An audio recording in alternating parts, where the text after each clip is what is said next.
What is going on, everybody? Welcome back to another episode of Pop Talking Halos. I'm your host today, Jared Timms, and I'm joined alongside my co-host, my partner in crime, Nate Green. Nate, how you doing? Doing well. How about you? Wow, man, short intro today, huh? Man, just Yes, doing well. yes. How you doing? I'm doing fine. As good as I can be. We've got a fun show ahead of us, but first, don't forget to follow us on all our social medias: X, Instagram, Facebook, Blue Sky. Yeah, we don't have Snapchat. We don't have any of that other stuff. But you can follow us on basically every social media platform. Just look us up, Talking Halos. You can follow myself on X at Jared_Timms. You can follow Nate at NateGreen34. Give us a second to pay the bills real quick. We got to do it. All right, Nate, let's get into it. Let's talk here. Big, and it's not news. It's really not, but baseball traditionalists are throwing a fit about it.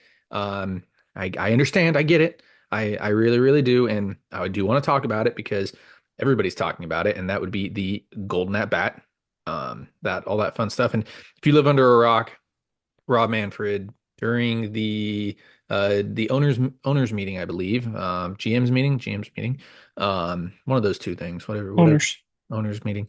During that, it was bounced around to have this quote unquote golden at bats, which basically means that the team that is hitting at that time can have their best hitter come to the plate um, at any given time. Side note, love Jameson Tyon's reply to it, which was, can we add an extra outfielder at any time as well? Which would be, I mean, we're kind of getting somewhere. It'd be kind of a little bit more fun. First off, I want because I know yours, I know mine. I'm gonna have a little bit of a different perspective after giving a couple days of thought that you may not like, but go ahead, give me your thoughts on the golden at bat because I'm sure everybody wants to Yeah. hear it as well. Yeah, this could be the end of baseball. Like 30 years from now, we could be going, hey, you remember when we used to play that baseball game? Yeah, it doesn't exist anymore because nobody watches this trash. Ron Manfred is the worst commissioner in all of sports. Worse than the NBA, way worse than the NFL. We know that. Yeah, I like what are we doing here? Like there's it's a team sport. It's not an individual sport. It's never been an individual sport. That's one of the beauty of this game is it is a team game, and whether it's your worst hitter's chance to hit or your best hitter's chance to hit, like just because your best hitter is up doesn't mean he's going to get the job done. Like yeah, that you're going to give him some more opportunities, things like that. But I mean, Scott Hatterberg had some big clutch hits. Like you can name some random guys who nobody not nobody, but some people might not know. And it's like, yeah, like that guy has been clutch. Or, you can name some other guys and be like, he's really bad in big moments. And, so it's a waste. It's stupid. I don't know what other words I can use because it's literally just Rob Manfred trying to make the game unwatchable is what it would do. Okay, so while I don't disagree with you, I do want to, in a sense, I don't want to play devil's advocate here, but I did give it some thought, and I do not like the rule. I'm not a huge fan of that, changing the game in itself. However, I will say this: Rob Manfred is definitely on to something because baseball is a boring sport. And those of you guys that are watching this podcast probably don't agree with that because you're part of the 5% like Nate and myself that probably think this is a ridiculous rule. And there's more than 5% that do agree that this is a ridiculous statement and it's probably just something to, bring up during the off season so that baseball is relevant right now because there's not a lot of baseball stuff to talk about. With that being said, I said it a couple seconds ago. Rob Manfred is onto something because of what I just said. Baseball's boring. You have to find a way to appease the 95% of people that aren't watching baseball games and aren't watching a long baseball season. You have to figure out a way to get that interaction as well. So I don't agree with the golden at bat rule. I will tell you that. Like you have to find something different than that ridiculous rule. You do need to figure out a way to appeal to the 95% of baseball fans that think that baseball is boring or that don't watch baseball. You're trying to find a new demographic because the demographic right now is Nate, it's us. Like if I go on and look at our YouTube demographic, that is a baseball demographic. 20 to 40-year-olds or 20 to 50-year-old males. Like you got to figure out some way to appease everybody else as well. And I'm not saying that this is the rule that does that, but you need to find a way to spark it. Now, I'll say this. If you compare it to another sport, which is I want to compare it to basketball in a sense because I think that's one of the closest things that you can compare baseball to. Baseball season is so much better than basketball season. And you don't need like an in tournament in anything because I think that's ridiculous. But I think that is in a sense a way that you might end up having to go. So I'm not in Two on any of counters these to your rules. I argument. know I'm not in Two on any of these counters. rule I changes. have I, two of I'm them. just I'm just letting you know I'm not in on any of these rule changes. But one, I'm just making the point that baseball is an extremely boring sport to the 95% of the people that aren't us, because I don't think the baseball is a boring sport.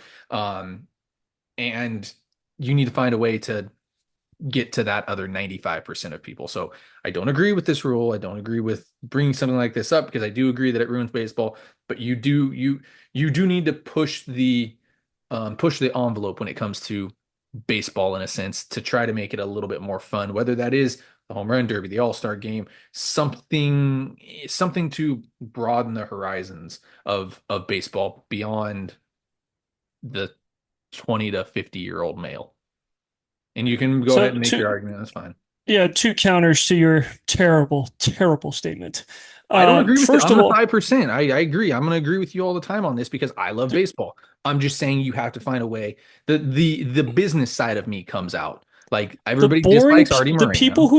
the people who think that baseball is boring are not going to tune into this to the seventh inning. They're not just going to No, randomly be searching for the game and be like, "Oh, it's the seventh inning." correct. Hopefully they haven't used their golden at bat by Okay. now, and Hold if on, they wait. I'm gonna have, well, stop. I'm gonna then stop you I'm because going to turn this off. this doesn't have anything to. I said I didn't like the rule, so you You have to said figure out a that different. baseball is boring and that you need more people to watch it. Nobody is going to Exactly. tune into the game for this Correct. one at bat. It Yes. might bring more highlights. Correct. That's possible, Yes. but that's not TV ratings. Okay. That Yes. doesn't bring more people to TV. Second of all, how about we just let people watch the freaking game?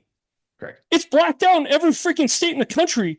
You can't watch a game. I can't watch an Angel game unless I have DirecTV. Well, now I can because of the new TV deal. But like, you know, I couldn't watch Dodger games for 4 or 5 years because of, oh, it's blacked out. You can't watch in LA. Like this.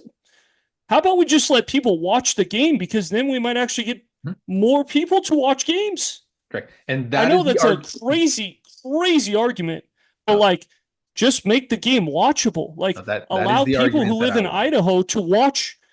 You Here. can't watch half the teams. You can't I can watch Seattle. I can't watch Mariner. I can't watch Mariners games. I can watch the other 29 teams, but when the I Angels think travel up to Iowa. I the, think Iowa yeah, has some weird thing where they can't watch 15 teams right. because they're too close to them. It's like, okay, like how about we fix that problem first and then we can start to experiment with some new rules. I think another thing that would be better than this stupid rule is I think there should be a mercy rule. I don't think watching a position player throw in the ninth inning is fun. I'm sorry for people who think that's fun. I don't find it fun watching, some guy go up there throwing 46 miles an hour and whatever. I think it's more fun to watch a team celebrate that they, walked off in the seventh inning to win by 10 than it is to watch a team go, all right, we're down by 10. We're going to throw this position player and it's a waste of time. Like there are other things that you can do. And first off, just make the game watchable because there are way too many states in the country that cannot watch baseball because they live too close.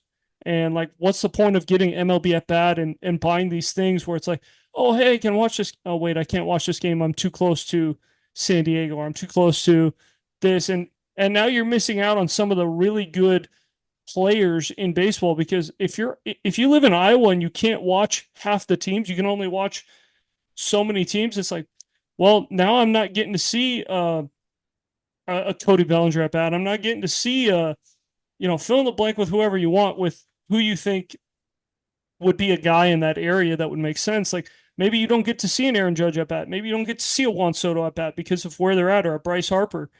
So this isn't going to solve anything. This is a waste of time. It's a gimmick. It's trying to make the game stupid. Okay. And this is the answer that I like to hear from the 5%. Just saying. Because I don't disagree with the rule. I already said that. I don't disagree with the rule. But you need to find a way. And if it is opening up, blackouts and things like that, you got to find the game. You got to find a way to make the game more What's the most enjoyable. popular sport on TV? And it's not close. That's probably soccer. Most popular sport in the US. It's probably football. Yeah, and it's not close. Do you know what they do? They play once a week. There's no blackouts. You can watch every single game no matter where you're at. Yes. That Well, you that is going can and you can't. That's not necessary. That is if I have true. the NFL You have the package NFL app. Yes. or the Okay. YouTube package, 100%. whatever it is now, I Yes. can watch I every watch single any game game. no matter where I live. Correct. So I have the MLB package. I can't watch certain teams because of where I'm at. Correct. Like, why? What is the point of this? Yeah. No, I That's don't why people disagree. watch football because they can watch football. If Yeah. my favorite team is, Well, to not be too far away, no, that's not why people watch football. Football's on like it helps. Saturdays. It No, definitely helps. yeah, to an extent, you are correct. People watch football because it's more fun to watch football than it is to watch baseball. And fantasy football helps too. End of story. In the story on that one. I don't want to be dead horse on this. The rule stinks. I don't disagree with you. You have to find we do have to find a better way to get baseball out there and get the game out there. This rule change isn't it. You have to find a way to make a baseball more fun for the younger crowd, for that type of audience. That's what I think Rob Manfred's trying to do. I don't necessarily think that he's trying to ruin the game, which I know a lot of baseball traditionalists do believe it is. So thanks for hanging in there with this little rant that we wanted to go on. Definitely wanted to talk about it because it's baseball news and everybody's talking about it. Wanted to do it. Angels baseball, Angels rumor mill news room stuff, all that fun stuff. The winter meeting's right around the corner here, and we're gonna podcast every single day that the winter meetings happen because there's gonna be news that happens, there's gonna be rumors, and we're gonna want to talk about it for sure. So you can watch us all next week, but the Angels do have some rumors this week as well. We want to dive into that here. Angels showing a little bit of interest in Hyun Kim, the one coming from Korea, not the one that was on the Padres. Go ahead, give us your thoughts on that one as well, Nate. Yeah, I'm not really too surprised they need another infielder. Um, I don't really know um, what he brings to the team that Kevin Newman doesn't bring to the team. He's a good defender, kind of like Newman. Gonna be he might be a little bit better hitter than Newman, but he's gonna cost a lot more than Newman. So I don't know. It feels like we are at a spot where we could be blocking one of our top prospects because this guy's going to play second base most likely. Even if he were to play shortstop for the first couple of weeks before Neto comes back, like I guess then it would be okay because Newman would be a bench piece. Um, it it would have to be a very good deal. Like it can't be this 7, 8, $9 million that I've seen. It would have to be like a $3, $4 million deal somewhere in there where you're like, okay, like it's a bench piece. He's not going to be counted on to play 150, 160 games at second, short, and third, whatever.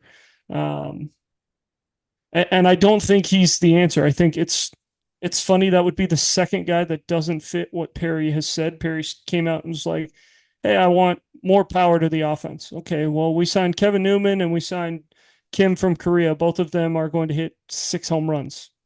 That's really going to bring the power to the offense that we're looking for. So I don't know. It doesn't make a whole lot of sense. It makes a little bit of sense, but it doesn't make a whole lot of sense. If that makes sense. That makes plenty of sense. I like it. Again, I don't want to see anything more than 8, 9, $10 million, but I mean, that a 3 years, 15, 18 million, 20 million. I'm okay with that. I don't think he blocks anybody. I think that again, Christian Moore is a better player. I think he like Kevin Newman, adds the pressure at third base. I think that those guys can definitely play third base better than Anthony Rendon right now, and are probably a better option at the moment than Anthony Rendon. So I'm okay with You that. still have Plus, Luis Rengifo too. yeah, yeah. I mean, plus you do need another infielder, and I would almost prefer like instead of spending a stupid amount of money, that 10, 15, maybe $20 million on an infielder. going and getting Willie Adames, which I'm not opposed against it. I would prefer to see the Angels get somebody better defensively because, like you mentioned before, the Angels are going to be a pitch to contact team, and I want to see the Angels get a little bit better defensively. So I'm not against it as long as it's not overpaying for somebody like this because, like you said, I mean, he is very similar to Kevin Newman, good defender who's not going to probably hit for a lot. I mean, if he hits for 10 home runs, then it's a probably a good season for him power wise. So yeah, I like it. I'm not against it by any means. Just the contract needs to be right with this guy. So I asked on X for some questions from fans and wanted to break down a couple of them here. This first one comes from Eric Zoll. Appreciate the question here, man. Likelihood of the Angels releasing Anthony Rendon. Nate, go ahead. Zero. This year is zero. Unfortunately, I don't see them moving off Anthony Rendon. The contract's too much.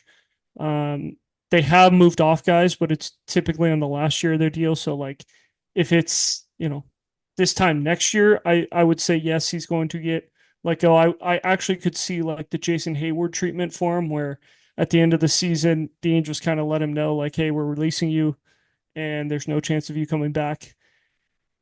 And then he can do whatever he wants at that point, sign with a new team, retire, whatever he wants to do. But that's kind of what I think would happen for them. I just think there's too much money on the books and they've put too much into him um, to release him right now. And it's not like he's going to. It's not like he's going to block somebody like I mentioned with Kim. Like he probably isn't even going to start. Like if we're honest with ourselves, he's going to be a backup guy that plays twice a week, and hopefully he doesn't get hurt. If he does get hurt, then whatever. I just don't see them wasting all this money on him by DFAing him. I'm gonna give a little different answer here because I don't necessarily think they don't release him. So I think there's a 60% chance that he gets hurt. I think there's a 30% chance he plays well enough to keep him around. I think there's a 10% chance that he plays so bad that the Angels release him this year. That's there you go. So the 10% chance on my side of stuff. It could probably go up though. I think it's fair. I don't think they release him if he gets hurt. Unless he has like a career-ending injury, and then all of a sudden it's like, well, we're gonna let you go. Well, at that point, he would just retire. Exactly. Well, no, they wouldn't. I mean, he would stick around for the money, but yes, He would retire at the end of the year. He would retire if it's a career-ending injury. He would retire and whatever.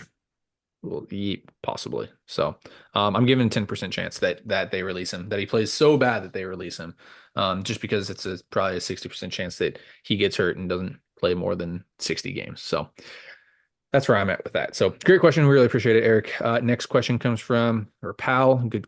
Good question asker here as always. D Ochoa 831. Really appreciate it, man. If the Angels get the number one overall pick because the winter meetings are next week and that happens next week as well, who do you want them to take? Chase Nate, Laviolette. Chase they get Laviolette. they get 1-1. That's my guy as well. Laviolette's probably going to be the best player at the time. I'm not going to say You're he's going to be hoping the that best he player. gets to wherever the Angels are at, whether it's Yeah. one, two, three, or four. Like I think Holiday has a shot to go one. I think the Angels aren't in a position to take Holiday because we've seen the way that they've gone about business. It's been take the best college hitter and move him up as fast as humanly possible.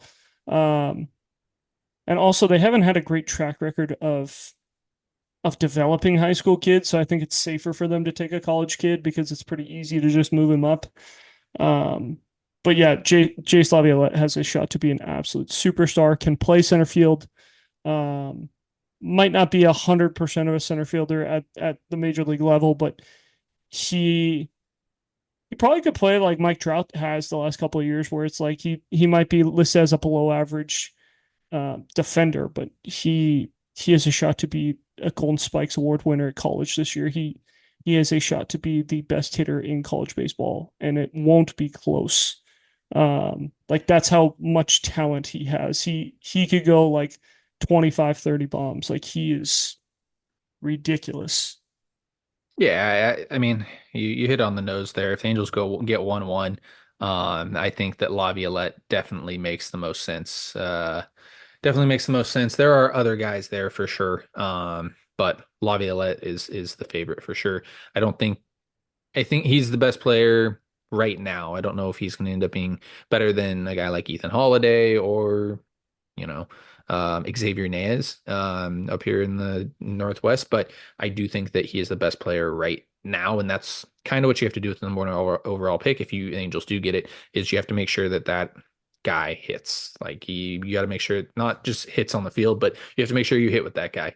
Because last time a team didn't hit with it, his name was probably Mickey Moniak, I want to say, um, at the number one overall pick. Mm. There might have been a couple other guys, but Henry you at Davis hasn't really hit. you at least know you're getting a competent major leaguer. Mickey Moniak hasn't really been a competent major leaguer yet. I'd take Henry Davis over him right now. But yes, there is the other train of thought though, which Mickey Moniak and Henry Davis are on this, by the way, which is you go under slot and you push your money back for a couple other players.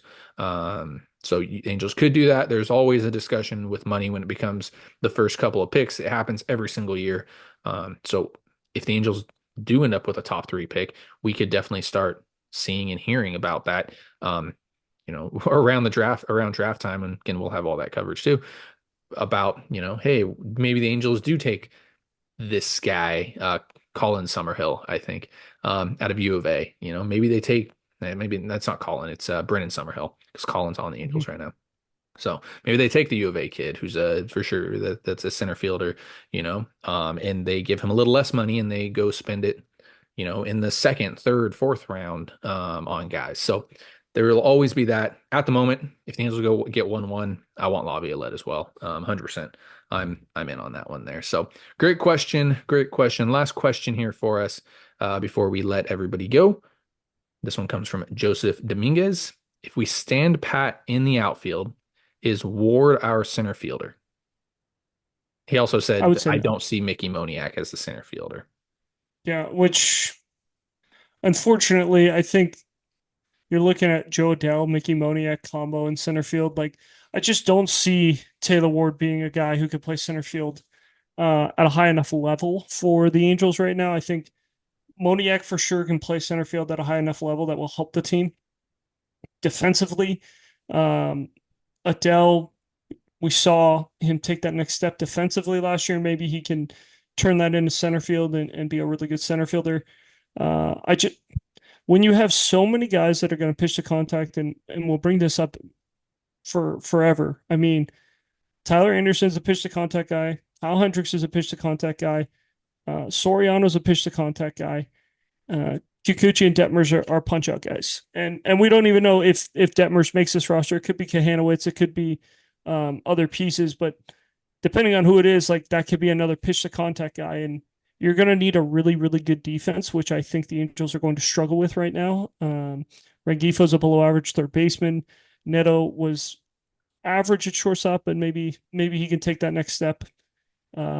Christian Moore's concerns our defense, and Shanuel is a probably below average first baseman, honestly. Um, that's the biggest worry with this team is how bad is their defense going to be. I think you're looking at a mix of Joe Adele, Mickey Moniak, though, and I know that's going to upset some people, but we just mentioned who we would take if they get a good enough pick. It would be Jace Laviolette. Jace would probably um, come up rather quickly, play center field, and start to be an up the middle for the Angels of Ohapi, Neto, Christian Moore, Jace Laviolette, and that'd be a pretty good up the middle with a young core. So Yeah, I that's mean, my thoughts. no, hard to disagree with that. It would be majority Moniak. I mean, Trout can still play center field. I don't think, I think he's there for 40, 50 games is what you hope. I mean, if he's healthy and stays healthy, then and he's playing a decent center field, then sure, that's fine. Taylor Ward can definitely play center field if you need him to. He's a decent defender. I know the stats don't show it last year, but in years past, he's been a good defender. Mickey Moniak can be there. Joe Adele can definitely be there in center field as well. Though I'd like to keep him where he's comfortable, which is right field.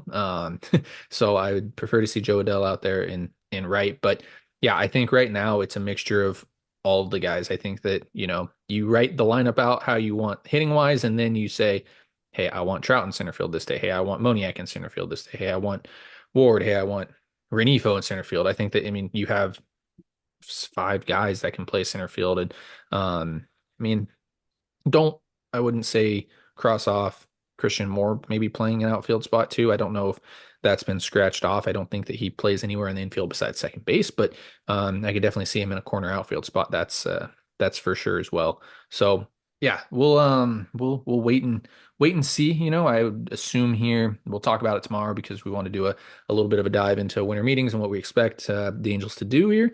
But yeah, at the moment, I think that that's the way that the Angels outfield looks. So, Nate, you got any final thoughts before we let everybody go? No. Um, Next week is the fun, exciting week. We'll see Hmm. what happens. Juan Soto should sign, which should start to open the floodgates with some other things, especially if he's not a Yankee. So it's going to be interesting couple of weeks here, and hopefully he signs. I could see him signing like the day of winter meetings, like that Sunday night. So Okay, hopefully it's awesome. soon. Yeah, I think yeah, I don't disagree with you, but if Rob Manfred had his way, he's signing the last day so that everybody can talk about Juan Soto for as long as possible. Then you ended on it with a bang, or you started with a bang. I don't know. So, yeah, I got no final thoughts either. Getting a little bit closer to baseball season, which I'm extremely excited for. So, thank you so much for watching and listening here at Talking Halos. You can go ahead and follow us on all our social medias: X, Instagram, Facebook. Follow myself on X, Jared_Tim's, Nate10, Nate Green 34. Guys, thank you so much for listening. Have a great rest of your day.